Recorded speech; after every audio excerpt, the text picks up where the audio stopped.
The massive viewscreen on the bridge of the USS Defiance showed the approaching alien ship. It was sleek, silver, and at least 3 times larger than any vessel humans had ever built. Captain Alan Wright stood with his hands clasped behind his back, his face calm despite the tension that filled the command center. "They're hailing us again, sir," said Lieutenant Samantha Miller from her tactical station. Her fingers moved quickly over the glowing surface of her console. Captain Wright nodded. "Put them through." The alien that appeared on screen had blue-gray skin, 4 eyes arranged in a diamond pattern, and a mouth that seemed permanently curved in what humans might interpret as a smile. This was Krazor, Supreme Commander of the Vicarian Armada. "Captain Wright," said Krazor in perfect English, "your persistence is noted, but unnecessary. The terms of surrender remain unchanged." "We haven't come to surrender," Wright replied evenly. "We've come to propose an alliance. Earth and its colonies would benefit from friendship with the Vicarian people." A sound came from Krazor that the translation software identified as laughter. "Alliance? Between your species and ours? That would be like a stone tool asking to form an alliance with a fusion reactor." The bridge crew of the Defiance remained silent, but Lieutenant Miller exchanged glances with Commander Ryan Peters, the executive officer who stood near the captain's chair. "Perhaps you underestimate us," Wright suggested. "Humanity has achieved faster-than-light travel, established colonies throughout our solar system, and developed defensive capabilities that—" Yes, Krazor interrupted. "We have studied your achievements. Basic warp technology, a handful of outposts on lifeless rocks, and weapons that would barely scratch the paint on our smallest scout ships." The alien commander waved a 6-fingered hand dismissively. "The Vicarian Empire has ruled over 1,000 worlds for 10,000 of your Earth years. We did not travel to your system to form an alliance, Captain. We came to offer you protection in exchange for your obedience." Captain Wright maintained his diplomatic tone. "Perhaps we could arrange a demonstration of our capabilities, show you why we would make valuable allies rather than subjects." This suggestion prompted more of the alien's strange laughter. "Very well, Captain. Such entertainment would be welcome after our long journey. Show us these capabilities." Admiral Frank Johnson had warned Wright this might happen. The Admiral had witnessed the first contact with the Vicarians 3 weeks ago, when their massive ships appeared near Jupiter without warning. The aliens had immediately proclaimed themselves the rightful rulers of all advanced spacefaring races in the galaxy and demanded Earth's immediate submission. "Lieutenant Miller, transfer the tactical presentation to the main screen," Wright ordered.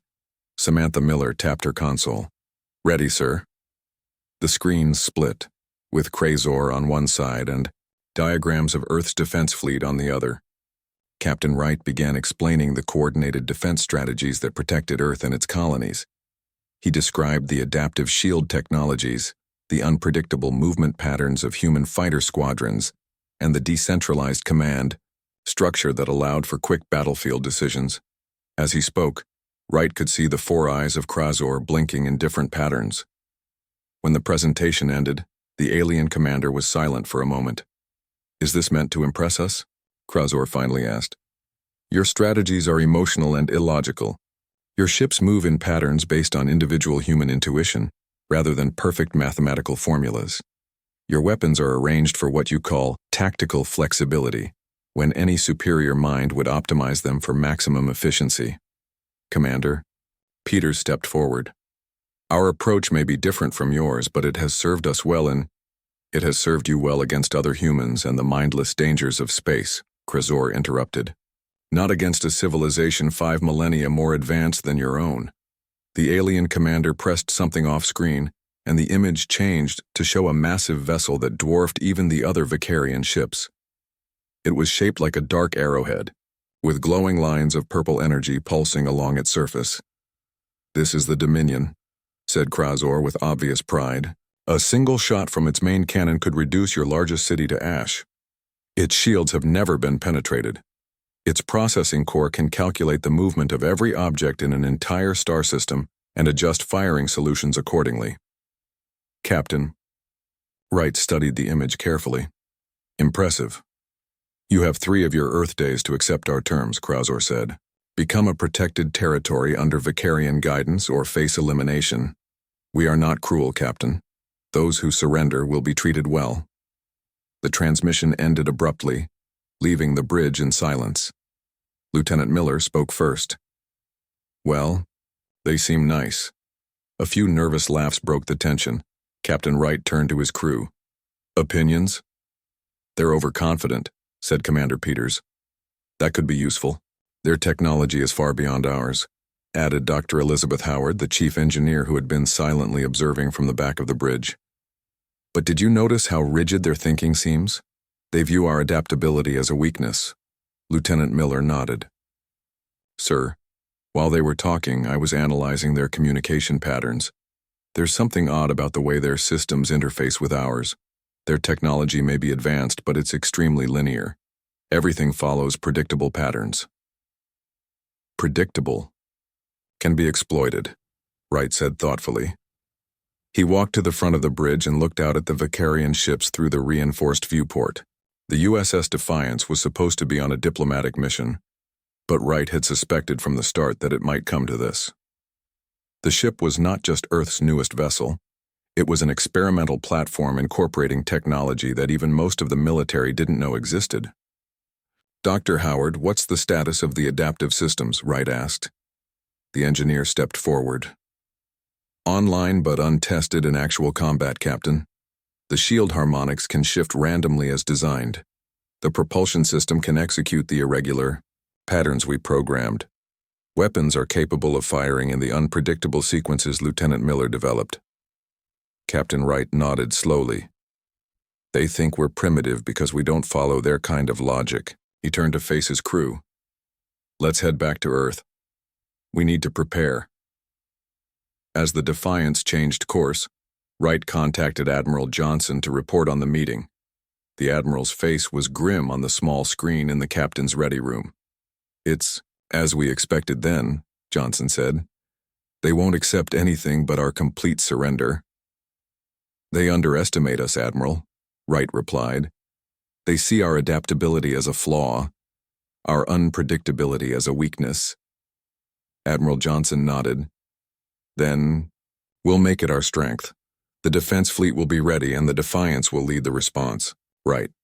What they don't know is that your ship was built for exactly this scenario. The crew needs to know the truth about our mission now, Wright said. Agreed. Full briefing. Protocol Black. And Wright? The Admiral paused. Those aliens have no idea what humans are capable of when our backs are against the wall. Captain Wright straightened. We'll show them, sir. After ending the call, Wright stared out his window at the stars. The Vicarians thought human strategy was illogical and emotional. Soon they would learn why that made it dangerous. The lunar shipyard glowed with activity against the black backdrop of space. Massive construction drones moved around the USS Defiance, applying last-minute modifications to the hull. Inside the ship, the crew worked with urgent purpose. They had less than 3 days before the Vicarians expected an answer. Dr. Elizabeth Howard stood in the main engineering bay, surrounded by holographic displays showing the ship's unique systems. Around her, a team of engineers made final adjustments to equipment that had never been tested in actual combat. The adaptive shield harmonics are now operating at 97% efficiency, she said, as Captain Wright entered the bay. Still not perfect, but better than yesterday. Captain Wright nodded. It will have to be enough. What about the propulsion system? The irregular pattern algorithms are loaded, Dr. Howard replied. She pulled up a new display showing complex mathematical formulas. These patterns will make our movements seem random to their targeting systems, but they're actually based on modified chaos theory principles that Lieutenant Miller developed. And the weapons? Wright asked. Chief Carter can explain that better than I can, Dr. Howard said, nodding toward the weapons specialist working at a nearby console. Chief Olivia Carter looked up from her work. The weapons are ready, Captain. Instead of firing in standard sequences, they'll cycle unpredictably. The energy signatures will fluctuate too, making it harder for enemy shields to adapt. Wright looked pleased. Good work. Let's hope the Vicarians are as rigid in their thinking as they seem. Commander Ryan Peters approached with a datapad. "Captain, we just received new intelligence. The Vicarians have assigned an officer named Zexalar to study human warfare. He's been reviewing all our historical battles and published military doctrine." "Let him study," Wright said with a slight smile. "Our published doctrine isn't what we're going to use." On the bridge of the Defiance, Lieutenant Samantha Miller ran another tactical simulation. The holographic display showed 10 Vicarian ships against the lone human vessel. In previous simulations, the Defiance had been destroyed within minutes. This time, using the new unpredictable movement patterns and adaptive weapon cycling, the simulation showed the Defiance surviving for nearly half an hour and taking 2 enemy ships with it. "Better," Miller muttered to herself, "but still not good enough." She started another simulation with modified parameters when Captain Wright entered the bridge. "Progress?" he asked. "Some," Miller replied. "The key is to appear chaotic while actually following complex patterns that we understand, but they don't. Their systems are too logical. They expect predictable responses." Wright watched the simulation for a moment. "What if we add in more human elements? Decisions that seem emotional rather than tactical?" Miller's eyes widened. "Like deliberately taking damage to get into a better firing position? Or ignoring a primary target to hit a secondary one that poses less immediate threat?" "Exactly," Wright nodded. "Actions that would make no sense to their logical minds." "I'll add those elements to the simulation," Miller said, already adjusting the parameters. In Earth Defense Fleet Headquarters, Admiral Frank Johnson faced a room full of concerned military officers. The largest screen showed the positions of the Vicarian ships, which had moved closer to Earth since the initial contact. "The USS Defiance will lead our response," Johnson explained. "It's not just our newest ship, it's our most advanced, built specifically with adaptive systems that we believe can exploit weaknesses in Vicarian technology." "One ship against their fleet?" asked a skeptical general. "Not just one ship," Johnson replied. "The Defiance will be our primary weapon, but we're activating all reserves and even arming civilian vessels. The Vicarians expect us to follow conventional military doctrine, concentrated fleet formations, clear chain of command, standard attack patterns. We won't give them what they expect." Across the solar system, on the Vicarian command ship, Zexalar presented his findings to Supreme Commander Krazor. "Their military history is chaotic," Zexalar reported. "Humans often win battles through what they call unconventional tactics. They value individual initiative over centralized control. They celebrate commanders who disobey orders if it leads in to victory." Krazor made a dismissive gesture with his 6-fingered hand. "Primitive thinking. Their emotional decisions might work against equally primitive enemies. But our systems are based on perfect logic. We can calculate all possible outcomes in any battle scenario." "There is one area of concern," Zexalar continued. "Our intelligence suggests they have a new vessel, the Defiance. It appears to incorporate technologies we haven't observed in their other ships." "New by their standards is still ancient by ours," Krazor replied. "Prepare the fleet. Tomorrow we will show them true power when the Dominion arrives." Back on the Defiance, Captain Wright called the senior officers to the briefing room. The ship had left the lunar shipyard and now orbited Earth, ready for its mission. "We've received new orders," Wright announced. "The Vicarians expect us to either surrender or mount a desperate defense of Earth. Instead, we're taking the fight to them. The Defiance will lead a small force to Europa colony." "Europa?" Commander Peters looked surprised. "Why there?" "Intelligence reports that's where the Vicarians plan to demonstrate their power first," Wright explained. "They've dispatched a fleet to destroy our outpost there as a show of force. And we're going to stop them," Lieutenant Miller concluded. "We're going to try," Wright corrected. "This will be our first real test against their technology. If our theories about their rigid thinking are correct, we might have a chance." Dr. Howard spoke up. "The adaptive systems are as ready as they'll ever be, Captain. But there's one more thing." She activated a holographic display showing a modification to the Defiance's communication array. "We've been studying the Vicarian transmissions. Their systems operate on predictable frequency patterns. This modification might allow us to briefly disrupt their communications during battle. That could be the edge we need, Wright said. The officers continued planning their strategy while in orbit around them. Earth prepared for possible war. Military ships moved into defensive positions. Civilian vessels evacuated non-essential personnel from space stations. On the surface, people looked up at the night sky, unaware that the fate of humanity might depend on one ship and its unusual tactics. In his quarters, Captain Wright reviewed the crew manifest one final time. Every person aboard the Defiance had been selected for their creative thinking and adaptability. They would need those qualities in the coming battle. A message from Admiral Johnson appeared on his screen. Vicarian ultimatum expires in 24 hours. Dominion has entered the solar system. Good hunting. Wright closed the message and looked at the small photo on his desk. Earth seen from space, a blue marble suspended in darkness. Everything depended on what happened next. Let's see how the Vicarians handle something they can't predict, he said to himself as he prepared to return to the bridge.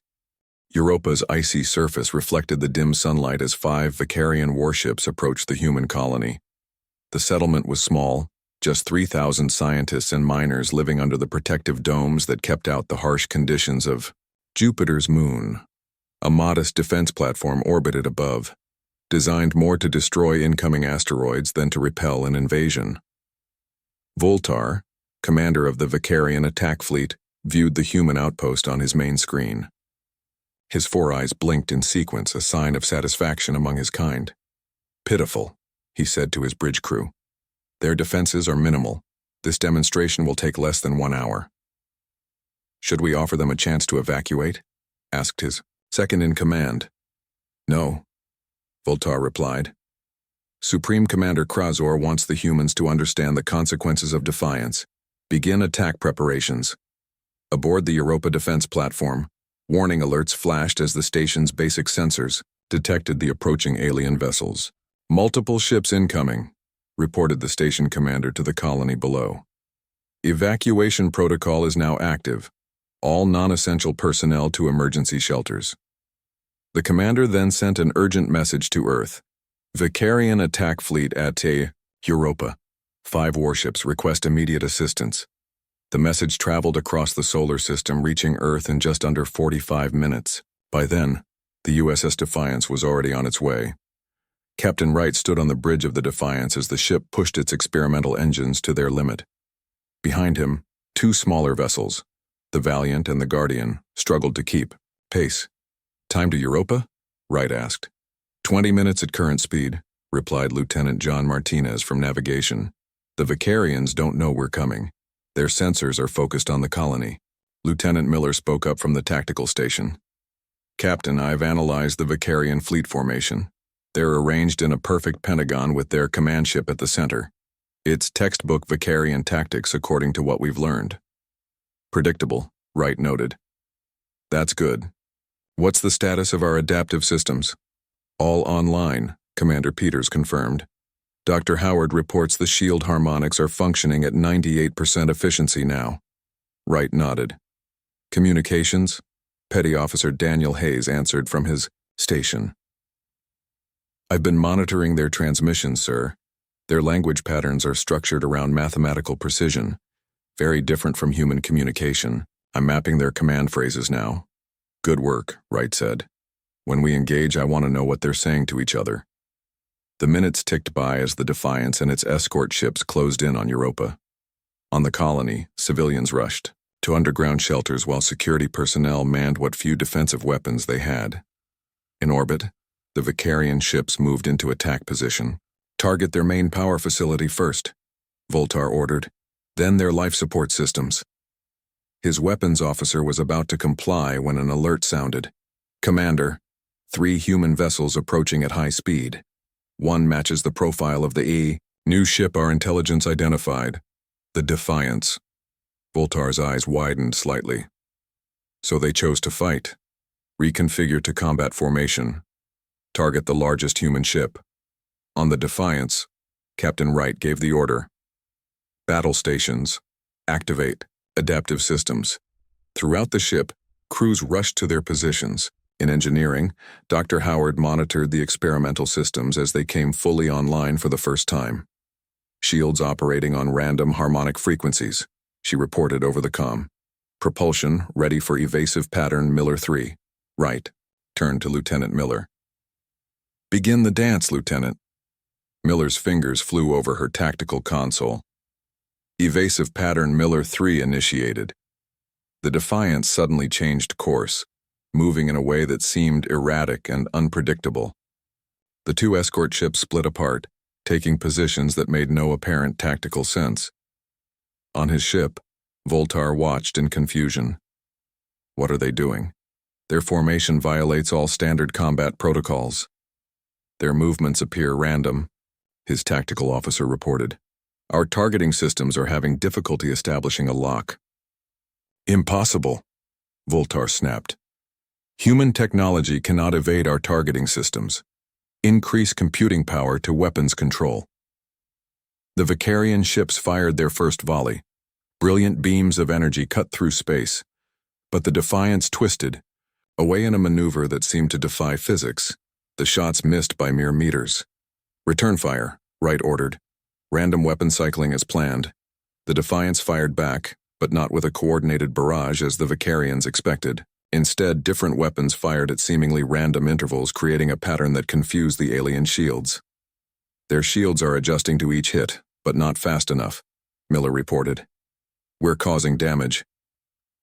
On the Vicarian command ship, alarms sounded as energy readings fluctuated. Shield integrity at 82% on sections 3 and 7, an officer reported. Their weapons are not firing according to any recognizable pattern. Voltar hissed in frustration. Focus all fire on the Defiance. Ignore the smaller ships. The 5 Vicarian vessels converged their fire on the human warship. The Defiance's shields flared with energy as they absorbed the assault. Shields holding, Commander Peters reported. The random harmonics are working. They can't get a clean hit on the same frequency twice. Captain Wright nodded.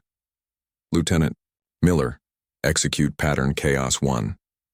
Miller smiled slightly. Executing Chaos 1, sir.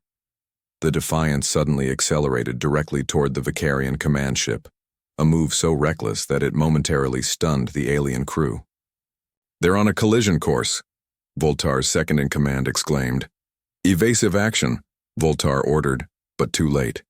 The Defiance veered away at the last possible moment, but not before launching a barrage of missiles that impacted the Vicarian ship's previously unscathed underside. At the same time, the two human escort vessels attacked the flanking Vicarian ships, taking advantage of the confusion. On the Defiance's bridge, Petty Officer Hayes called out, Captain, I've identified a pattern in their shield frequency rotations, based on their communications, sending the data to Tactical now. Lieutenant Miller quickly integrated the information. I have it. Their shields rotate through 16 frequencies in a fixed sequence. We can time our shots to hit when they're weakest. Wright didn't hesitate. Do it. The next barrage from the Defiance struck the Vicarian command ship at precisely the moment its shields were transitioning between frequencies. The impact shook the alien vessel, causing significant damage. Direct hit, Miller announced. Voltar steadied himself as his bridge trembled around him. How are they anticipating our shield rotations? Unknown, Commander, his officer replied.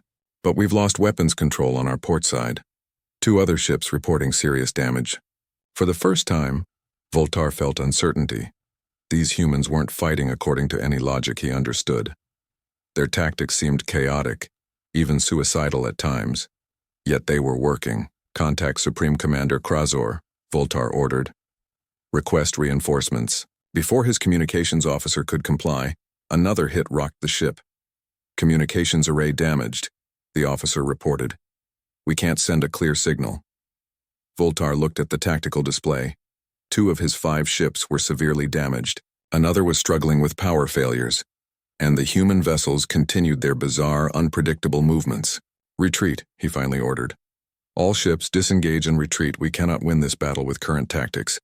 As the Vicarian ships turned and accelerated away from Europa, cheers erupted on the bridge of the Defiance. But Captain Wright remained focused. Damage report, he called out. Minor damage to decks 3 and 4, Commander Peters replied. Shields held at 62% at their lowest point. All systems still operational. Wright nodded. Send word to Admiral Johnson. The adaptive systems work. The Vicarians don't understand how to fight against unpredictability. The Europa colony was safe for now, but Wright knew this was just the beginning. The Vicarians would return with more ships, and their mighty dominion would not be as easily confused as this advanced fleet. Start analyzing everything we learned from this engagement, he told his crew.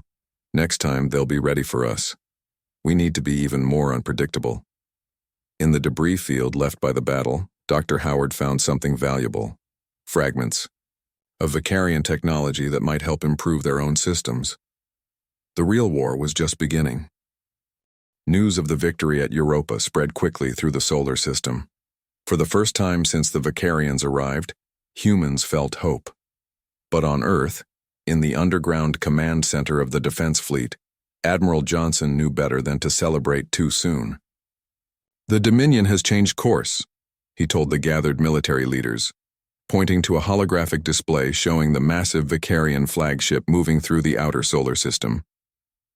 It's heading directly for Earth now, along with 20 support vessels. General Michelle Davis, the Earth Defense Force Strategic Operations Director, studied the display. Time until arrival? 48 hours, Admiral Johnson replied. Captain Wright and the Defiance are on their way back, but they won't arrive before the Vicarian fleet does. One ship wouldn't make much difference against that many anyway, said an older general. We need a conventional defense, all ships in formation around Earth. General Davis shook her head. Conventional won't work against them. You all read the report from Europa. The Defiance succeeded because it did what the Vicarians didn't expect. She turned to the holographic display and expanded it to show Earth's entire defensive fleet, 75 military vessels of various sizes and capabilities, none as advanced as the Defiance.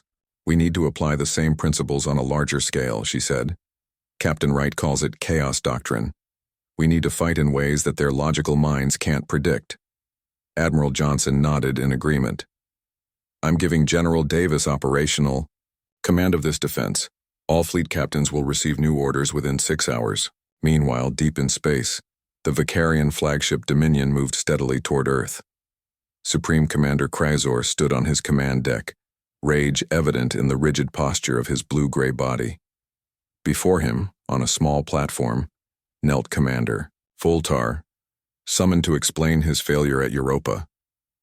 They used unpredictable movements, Voltar explained. Their shields operated on changing frequencies. Their weapons fired in patterns that made no tactical sense. And you retreated before a technologically inferior enemy, Krasor said coldly. I made a strategic withdrawal to preserve our forces, Voltar countered. Their ship, the Defiance, is not like the others. It employs technologies we haven't seen before. High Commander Drevkon, Krasor's second-in-command, stepped forward. Supreme Commander, perhaps we should reconsider our approach. If the humans are using unconventional tactics, we will crush them with overwhelming force, Krasor interrupted. The Dominion's weapons can destroy their entire fleet in minutes. Their chaos doctrine is merely the desperate thrashing of a primitive species. Drevkon fell silent, but his 4 eyes showed concern. Unlike Krasor, he had studied human history in detail. Humans had a long record of succeeding against superior forces by adapting and using unexpected strategies. He worried that Krasor's dismissal of human capabilities might prove costly. Back on Earth, the USS Defiance docked at the orbital station for rapid repairs and resupply. Captain Wright and Lieutenant Miller were immediately shuttled to Defense headquarters to share their experience against the Vicarians. In a crowded briefing room, Miller displayed tactical data from the Europa battle. Their systems are incredibly advanced but extremely rigid, she explained. They expect enemies to behave according to logical patterns. When we don't, their targeting systems struggle to adapt. A fleet captain raised his hand. But they'll be ready for those tactics now. They won't be surprised again. Correct, Wright agreed. Which is why we need something even more unexpected. Lieutenant Martinez has been working on that. Lieutenant John Martinez stepped forward. He was the Defiance's navigation officer, a quiet man who rarely spoke unless he had something important to say. The holographic display shifted to show complex, mathematical formulas. This is chaos theory applied to fleet movements, Martinez explained in simple terms. These patterns look random but actually follow complex mathematical principles that we can predict, but the Vicarians can't. It's like jazz music. It sounds improvised but follows hidden rules that musicians understand. General Davis nodded, appreciatively. How quickly can we implement this across the fleet? The navigation systems are already being updated, Admiral Johnson said. But that's just part of the plan. We're also incorporating civilian ships. This announcement caused murmurs of surprise and concern. Civilian ships have no weapons or military-grade shields, someone objected. They don't need them, Wright replied. They just need to move according to Martinez's patterns and create confusion. Meanwhile, our mining vessels from the asteroid belt are being fitted with gravity disruptors that can interfere with Vicarian targeting systems. As the military leaders continued planning, Captain Paul Bennett, commander of the Defiance's fighter squadron, worked with his pilots in a simulator. They practiced flying in formations that constantly shifted and reconfigured. Remember, the Vicarians think in straight lines and perfect geometric shapes, Bennett told his pilots. We fly like a flock of birds, seemingly chaotic but actually responding to each other. They can't predict what they don't understand. In engineering, Dr. Howard made final adjustments to the Defiance's systems, incorporating what she had learned from the recovered Vicarian technology. Chief Carter helped calibrate the weapons to cycle even more unpredictably than before. Earth's preparations continued around the clock. Civilian ships were evacuated from the projected battle zone. Defense platforms around the planet were reinforced. Emergency shelters on the surface were stocked with supplies in case the defense failed. In the White House, President Laura Thompson received regular updates on the approaching Vicarian fleet. As leader of the United Earth government, she alone had the authority to approve General Davis's unconventional defense plan. It goes against all our established military doctrine, her defense secretary warned. Splitting our forces, incorporating civilian vessels, decentralizing command, it's never been done. That's exactly why it might work, President Thompson replied. She signed the authorization with a steady hand. The Vicarians expect us to fight according to logical rules. Let's show them how humans really fight when our world is threatened. On the Dominion, Krasor intercepted human communications discussing their defensive plans. He laughed as he reviewed them with his commanders. They're dispersing their fleet instead of concentrating it, he said with satisfaction. They're placing weapons on mining ships. They're allowing individual captains to make tactical decisions without central coordination. He turned to Drev Khan. Are these the actions of a species that can challenge us? Drev Khan hesitated before answering. They are unusual tactics, Supreme Commander. They are the tactics of the desperate and defeated, Krasor declared. Prepare the Dominion's primary weapons. We will end this quickly. As the massive Vicarian fleet approached Earth orbit, both sides made their final preparations. On the Defiance, Captain Wright addressed his crew one last time. The Vicarians think they understand us now, he said. They believe our unpredictability at Europa was a desperate gambit. They don't realize it's our greatest strength. Today we show them what humans can really do when pushed to the edge. Throughout the solar system, people waited and watched. The fate of humanity would be decided. In the next few hours, the space between Earth and Mars filled with ships. The massive Vicarian fleet, led by the planet-killer Dominion, moved into position with perfect geometric precision.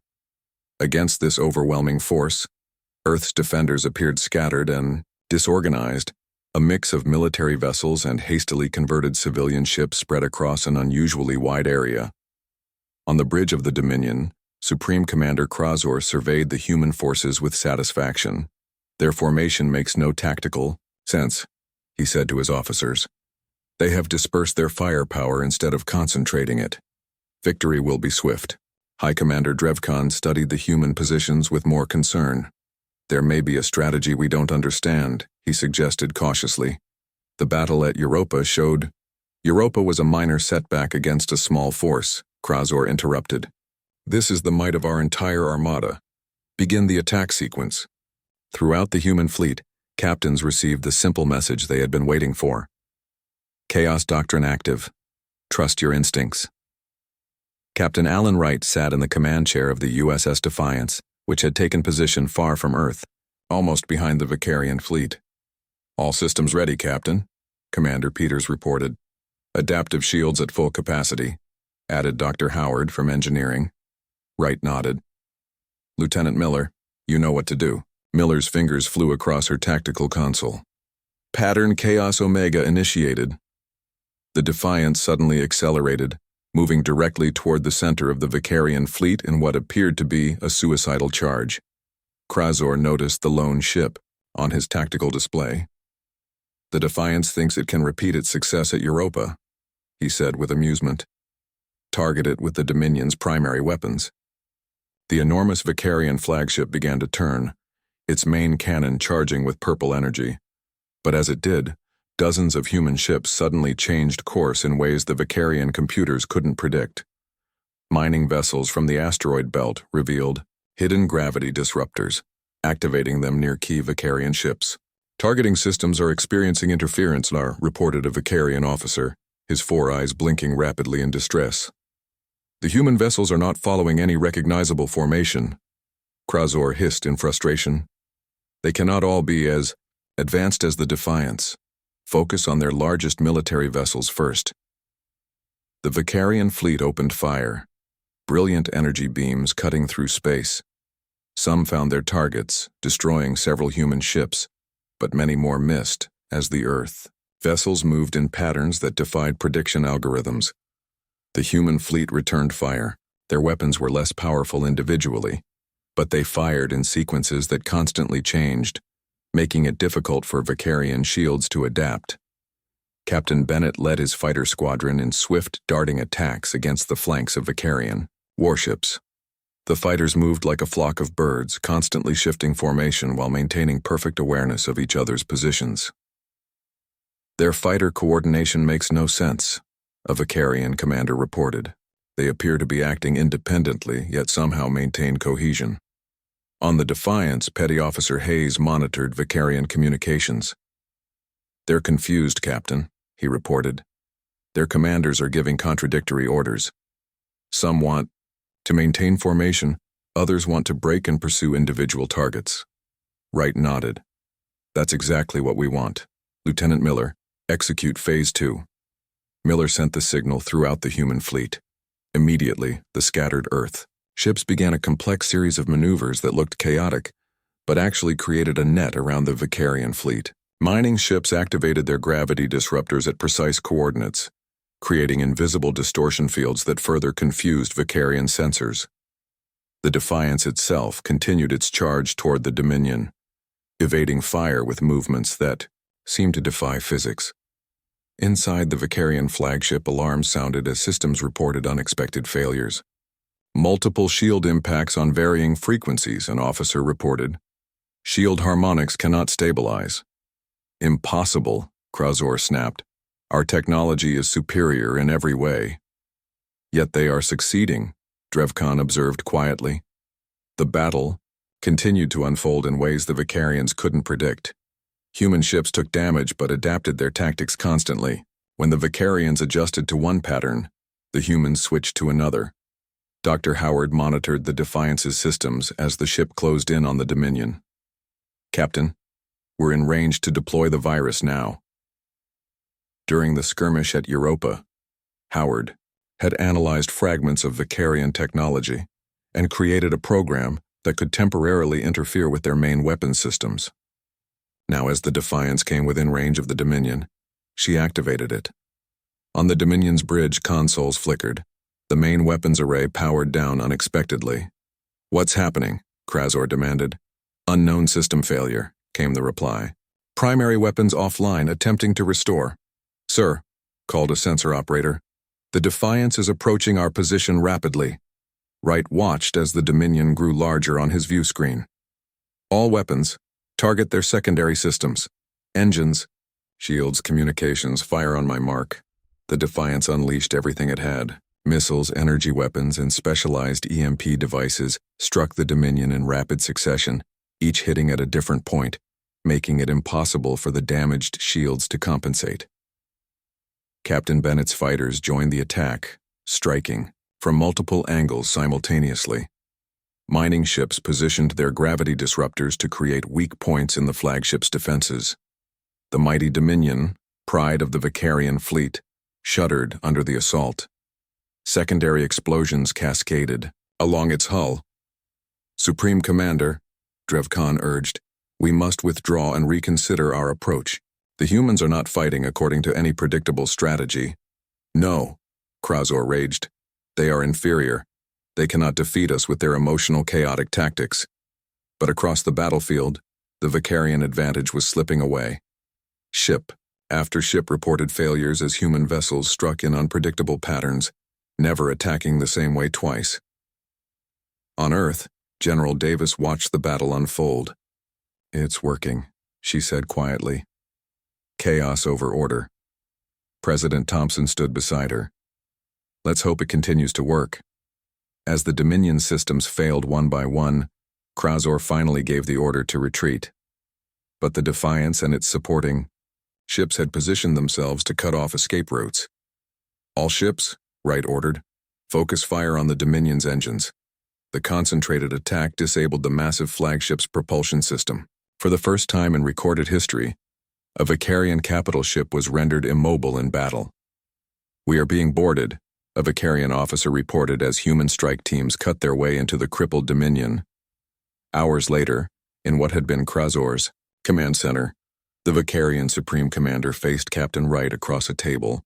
"You cannot possibly understand how you won," Krasor said bitterly. "Your tactics defied all logic."